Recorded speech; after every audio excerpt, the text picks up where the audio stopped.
Bonjour, aujourd'hui pâté croûte au chou de Bruxelles.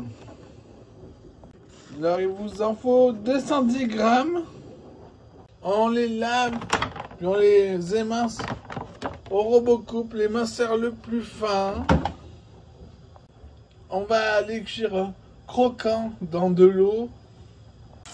Une fois croquant, on arrête la cuisson avec un jet d'eau froide dans une passoire. Ensuite, dans un saladier, on met 2 œufs. On prend au magasin une boîte de foie de volaille. Elle fait à peu près 300 grammes en général. Là, c'est 340. Bon, et pourquoi du foie de volaille? Parce que je peux pas congeler le foie. Ça le cuit, ça le donne le goût pas bon, là. Et les foies de volaille sont les seuls à être vendus en petite quantité. On mixe au plongeant les œufs, le foie. On enlève bien, si nécessaire, le truc bloqué qu'on jette.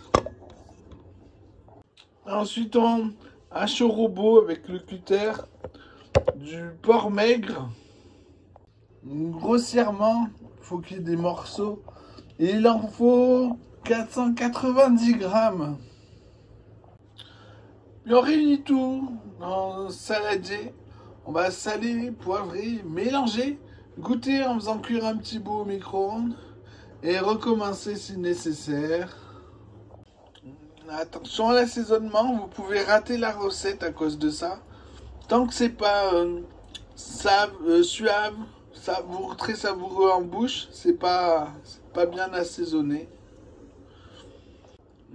J'ai aussi caché le goût du foie avec le poivre. Ensuite, on prend un moule en, je sais pas, céramique, je sais pas ce que c'est. Pour les pâtés, on met dedans une pâte brisée au beurre du commerce. Vous voyez, là, j'ai coupé, puis j'ai enfoncé. J'ai le surplus, là. Alors, j'ai coupé le surplus en deux. J'ai fait passer le papier cuisson dessous la pâte en bas. Maintenant, avec les chutes, on va boucher les trous. Voilà, hein, il y a partout de la pâte. On va garnir. Alors, faut pas remplir jusqu'en haut. Faut laisser un peu de place. Et puis, si vous en reste dans un petit plat, on va le cuire en même temps. Puis, on enroule l'excédent de pâte qu'on fait tenir sur les bords droits.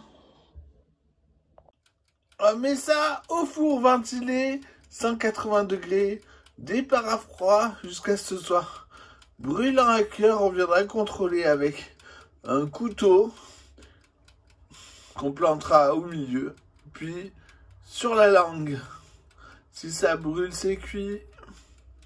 Le pâté croûté brûlant à cœur, on peut le sortir, le laisser tempérer. Ensuite, on ajoute doucement du fond au pâté croûte.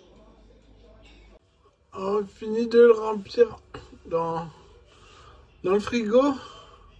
On le mangera froid. Bon appétit!